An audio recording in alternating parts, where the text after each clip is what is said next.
This Punjab National Bank scam, one gets a feeling that the banking sector should also be privatized.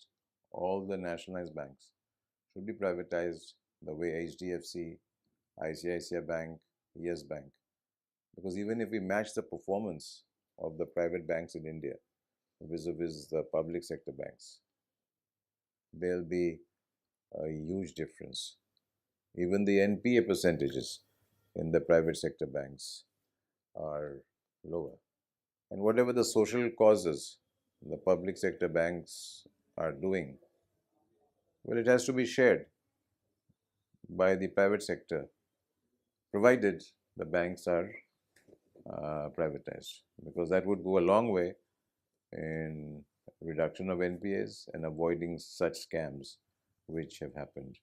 Because one thing, if you observe, post 91, you take any sector, civil aviation, steel, cement, wherever government has not interfered, the private sector is much larger than the public sector.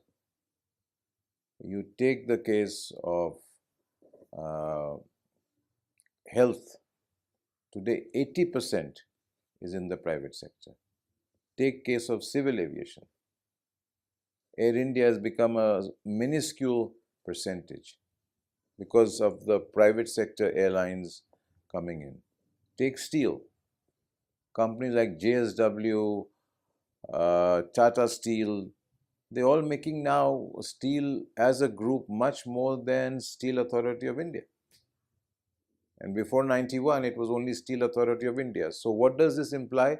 It implies that if private sector is left alone with zero government interference, only government governance should be there, and positive, constructive, and a forward-looking and an implementative governance of the government. Let the private sector be alone. Private sector on the banks and even on education.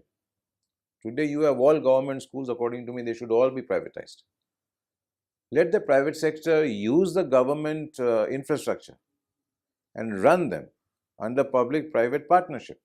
Because that is actually what is public-private partnership, that if government has been inept at running something, with whatever regulations and rules and checks and balances you want to do it, but get the private sector to run the management and using the government's infrastructure. So I feel that this could be a good model for a big game changer in the economic development of the country as well as in generating employment.